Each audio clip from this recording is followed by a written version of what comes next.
Part 1. You will hear a woman phoning a company that converts old photographs to digital format. First, you have some time to look at questions 1 to 3.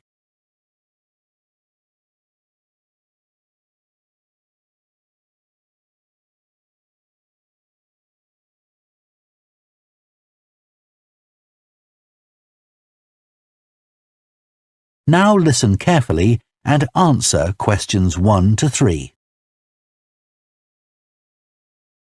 Hello, Picture Rep. Can I help you? Oh, hi. I saw your advertisement about copying pictures to disk, and I'd like a bit more information about what you do. Sure. What would you like to know? Well, I've got a box full of old family photos that's been up in the attic for years. Some of them must be 50 or 60 years old, and I'd like to get them converted to digital format. Sure, we can do that for you. Right. And what about size? The photos are all sorts of sizes. Are there any restrictions? Well, the maximum size of photo we can do with our normal service is 30 centimetres, and each picture must be at least 4 centimetres. That's the minimum we can cope with. Well, that should be fine. And some of them are in a frame. Should I take them out before I send them? Yes, please. We can't copy them otherwise. And also the photos must all be separate. They mustn't be stuck into an album. OK, that's not a problem. So can you give me an idea of how much this will cost? I've got about 360 photos, I think. We charge £195 for 300 to 400 photos for the basic service. OK, and does that include the disc? Yes, one disc, but you can get extra ones for £5 each. That's good. So do I need to pay when I send you the photos? No, we won't need anything until we've actually copied the pictures. Then we'll let you know how much it is, and once we've received the payments, we'll send the parcel off to you. Right. Before you hear the rest of the conversation, you have some time to look at questions 4 to 10.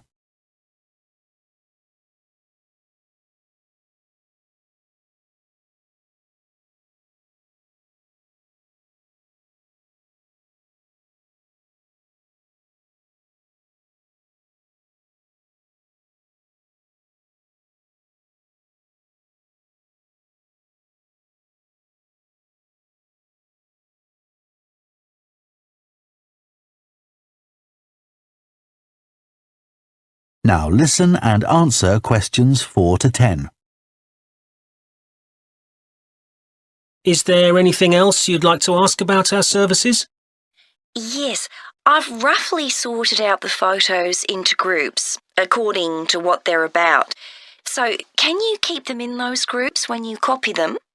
Sure, we'll save each group in a different folder on the disk, and if you like, you can suggest a name for each folder. So I could have one called Grandparents, for instance. Exactly. And do you do anything besides scan the photos? Like, can you make any improvements? Yes, in the standard service, each photo is checked, and we can sometimes touch up the colour a bit or improve the contrast. That can make a big difference. OK, and some of the photos are actually quite fragile. They won't get damaged in the process, will they? No, if any look particularly fragile, we'd do them by hand.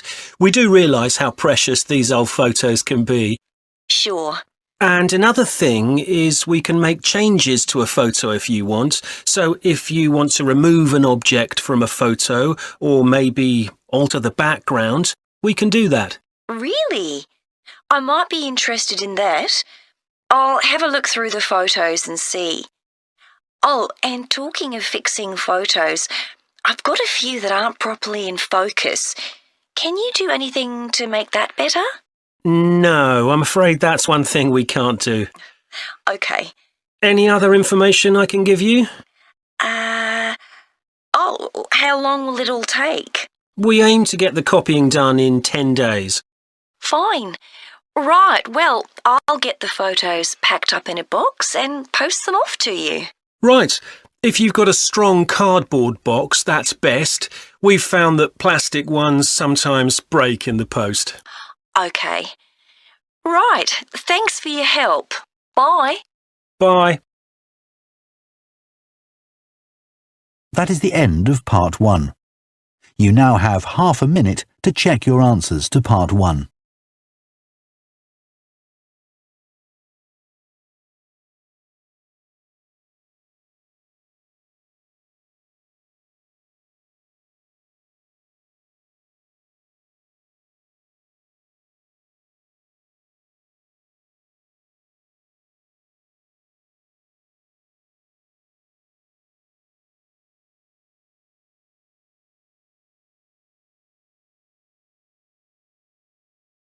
Part 2. You will hear a head teacher talking to parents of pupils about changes at the school. First, you have some time to look at questions 11 to 15.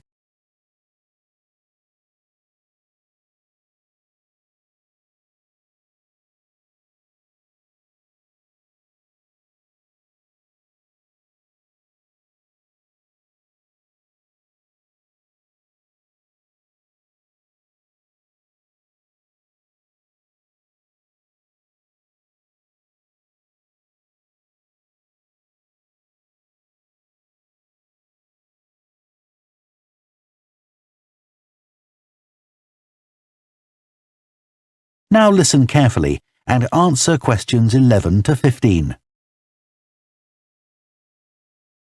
Good morning, and thank you for coming here today. I'd like to bring you up to date with changes in the school that will affect your children.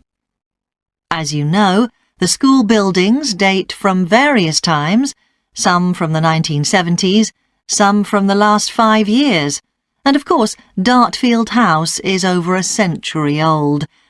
It was commissioned by a businessman, Neville Richards, and intended as his family home, but he died before it was completed. His heir chose to sell it to the local council, who turned it into offices.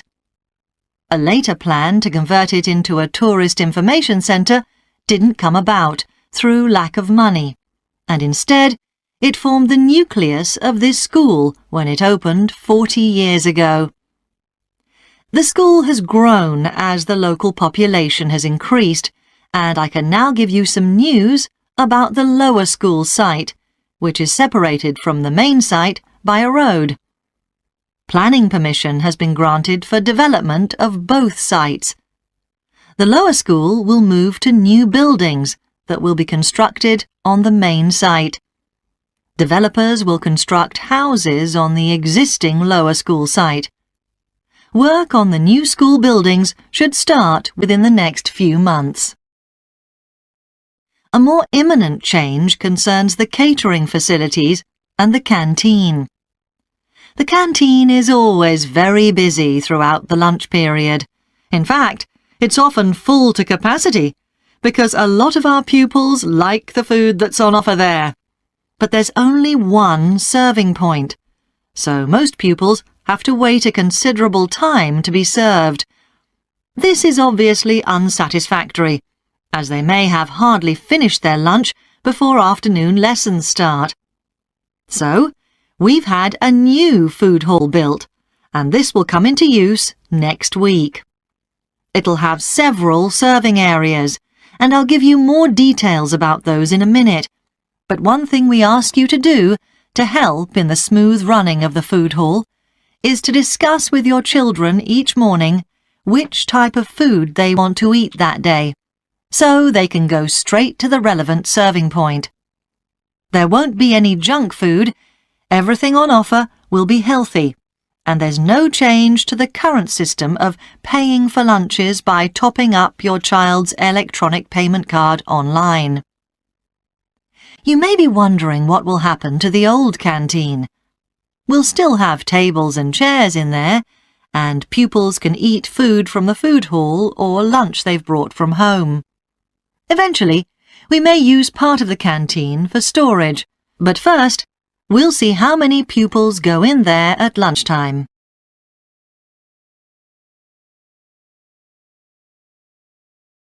Before you hear the rest of the talk, you have some time to look at questions 16 to 20.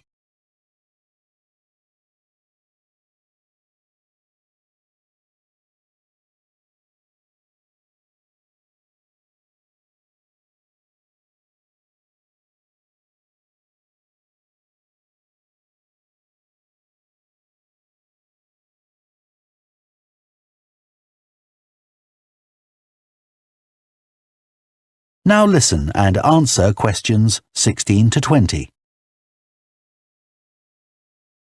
OK, back to the serving points in the food hall, which will all have side dishes, desserts and drinks on sale, as well as main courses.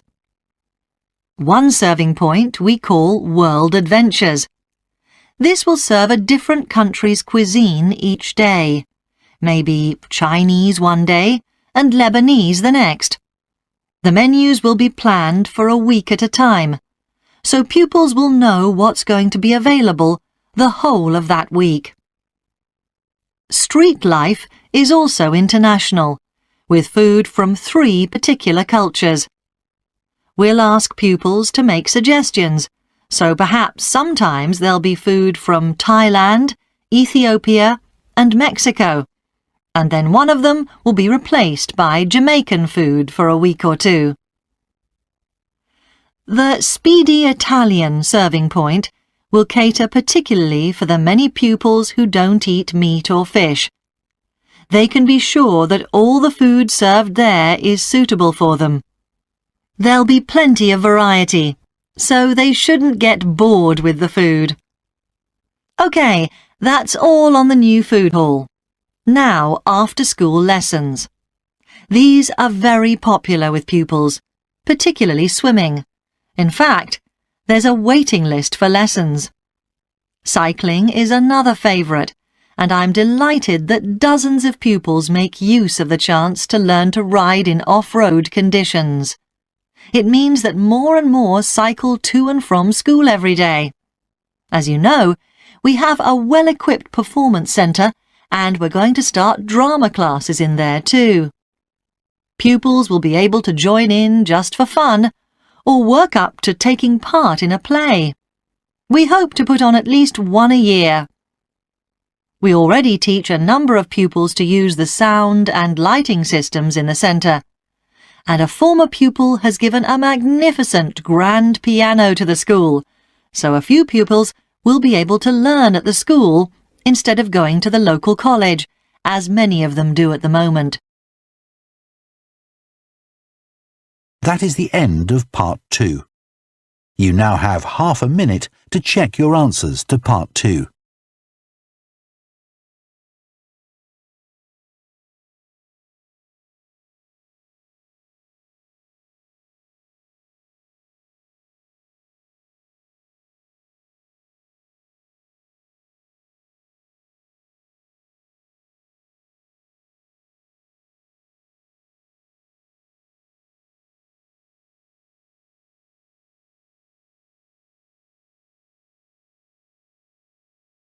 Part 3. You will hear 2 psychology students, called Luke and Susie, discussing their assignment on sleep and dreams.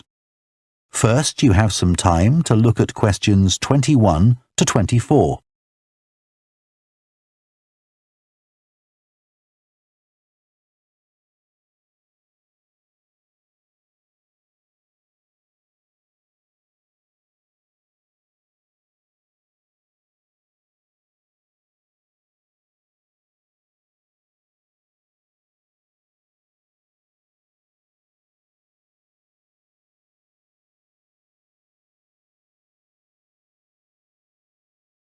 Now listen carefully and answer questions 21 to 24. So, Luke, for our next psychology assignment, we have to do something on sleep and dreams. Right. I've just read an article suggesting why we tend to forget most of our dreams soon after we wake up. I mean, most of my dreams aren't that interesting anyway. But what it said was that if we remembered everything, we might get mixed up about what actually happened and what we dreamed. So it's a sort of protection. I hadn't heard that idea before. I'd always assumed that it was just that we didn't have room in our memories for all that stuff. Me too. What do you think about the idea that our dreams may predict the future? It's a belief that you get all over the world. Yeah, lots of people have a story of it happening to them. But the explanation I've read is that for each dream that comes true, we have thousands that don't, but we don't notice those. We don't even remember them. We just remember the ones where something in the real world, like a view or an action, happens to trigger a dream memory. Right. So it's just a coincidence, really. Something else I read about is what they call segmented sleeping. That's a theory that hundreds of years ago, people used to get up in the middle of the night and have a chat or something to eat, then go back to bed. So I tried it myself. Why? Well, it's meant to make you more creative. I don't know why, but I gave it up after a week. It just didn't fit in with my lifestyle. But most preschool children have a short sleep in the day, don't they? There was an experiment some students did here last term to see at what age kids should stop having naps, but they didn't really find an answer. They spent a lot of time working out the most appropriate methodology, but the results didn't seem to show any obvious patterns. Right. Anyway, let's think about our assignment. Last time I had problems with the final stage, where we had to describe and justify how successful we thought we'd been. I struggled a bit with the action plan too. I was okay with the planning, but I got marked down for the self-assessment as well. And I had big problems with the statistical stuff. That's where I really lost marks. Right.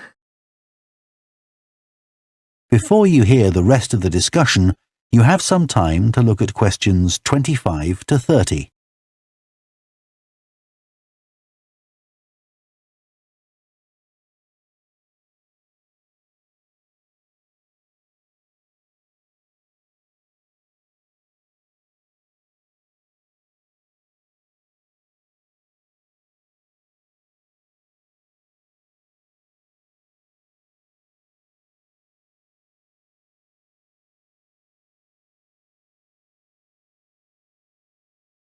Now listen and answer questions 25 to 30.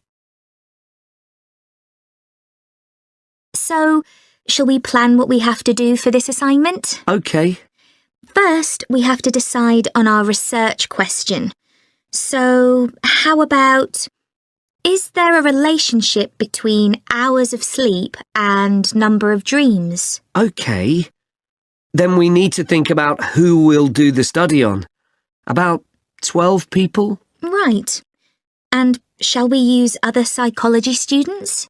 Let's use people from a different department. What about history? Yes, they might have interesting dreams. Or literature students. I don't really know any. OK, forget that idea. Then we have to think about our methodology. So we could use observation, but that doesn't seem appropriate. No. It needs to be self-reporting, I think. And we could ask them to answer questions online. But in this case, paper might be better, as they'll be doing it straight after they wake up. In fact, while they're still half asleep. Right. And we'll have to check the ethical guidelines for this sort of research. Because our experiment involves humans, so there are special regulations. Yes. I had a look at those for another assignment I did. There's a whole section on risk assessment, and another section on making sure they aren't put under any unnecessary stress. Let's hope they don't have any bad dreams.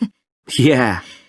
Then, when we've collected all our data, we have to analyse it and calculate the correlation between our two variables.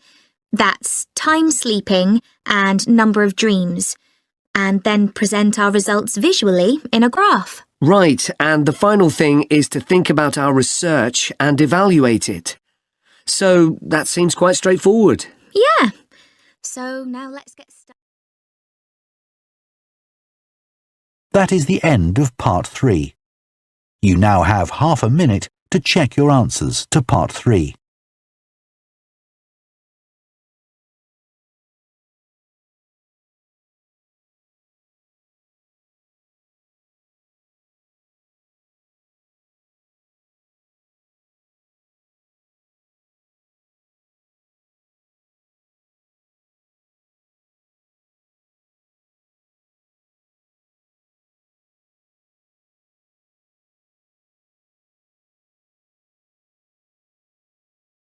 Part 4.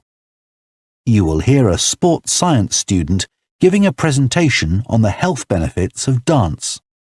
First, you have some time to look at questions 31 to 40.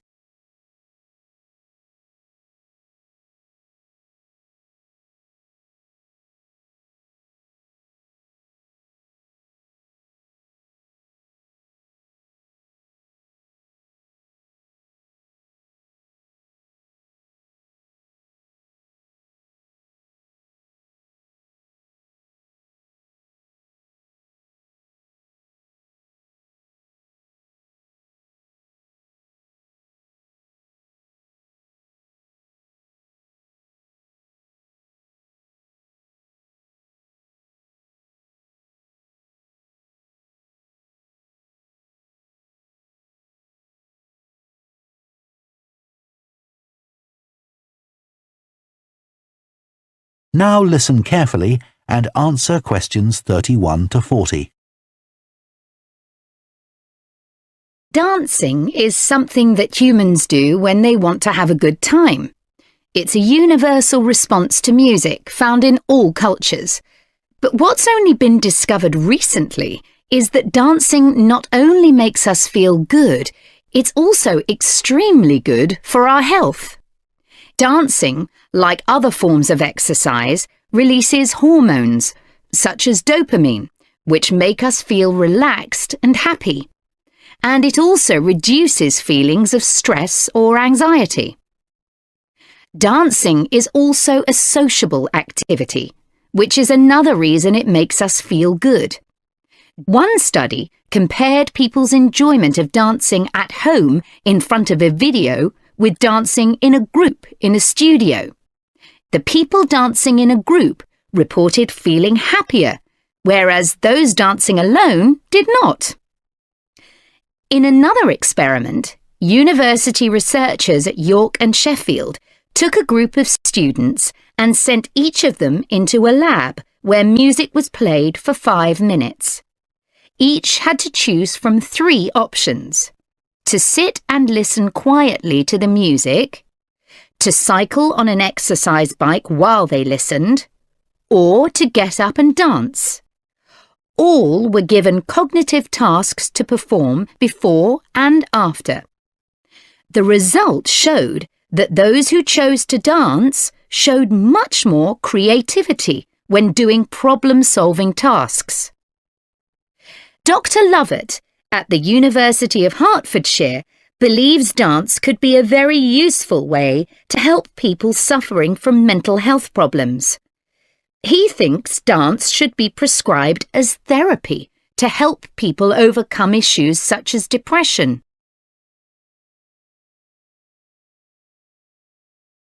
It's well established that dance is a good way of encouraging adolescent girls to take exercise. But what about older people? Studies have shown that there are enormous benefits for people in their 60s and beyond. One of the great things about dance is that there are no barriers to participation. Anyone can have a go, even those whose standard of fitness is quite low. Dance can be especially beneficial for older adults who can't run or do more intense workouts, or for those who don't want to. One 2015 study found that even a gentle dance workout helps to promote a healthy heart. And there's plenty of evidence which suggests that dancing lowers the risk of falls, which could result in a broken hip, for example, by helping people to improve their balance. There are some less obvious benefits of dance for older people too. One thing I hadn't realised before researching this topic was that dance isn't just a physical challenge. It also requires a lot of concentration, because you need to remember different steps and routines. For older people, this kind of activity is especially important because it forces their brain to process things more quickly and to retain more information. Current research also shows that dance promotes a general sense of well-being in older participants, which can last up to a week after a class. Participants report feeling less tired and having greater motivation to be more active and do daily activities such as gardening or walking to the shops or a park. Ballroom or country dancing, both popular with older people, have to be done in groups. They require collaboration and often involve touching a dance partner, all of which encourages interaction on the dance floor. This helps to develop new relationships and can reduce older people's sense of isolation, which is a huge problem in many countries. I also looked at the benefits of Zumba. 15 million people in 180 countries now regularly take a Zumba class, an aerobic workout based on Latin American dance moves. John Porcari, a professor of exercise and sports science at the University of Wisconsin, analysed a group of women who were Zumba regulars and found that a class lasting 40 minutes burns about 370 calories. This is similar to moderately intense exercises like step aerobics or kickboxing. A study in the American Journal of Health Behaviour showed that when women with obesity did Zumba 3 times a week for 16 weeks, they lost an average of 1.2 kilos and lowered their percentage of body fat by 1%. More importantly, the women enjoyed the class so much that they made it a habit and continued to attend classes at least once a week. Very unusual for an aerobic exercise program. Dance is never going to compete with high-intensity workouts when it comes to physical fitness gains, but its popularity is likely to keep on rising because it's such a fun way to keep fit. That is the end of part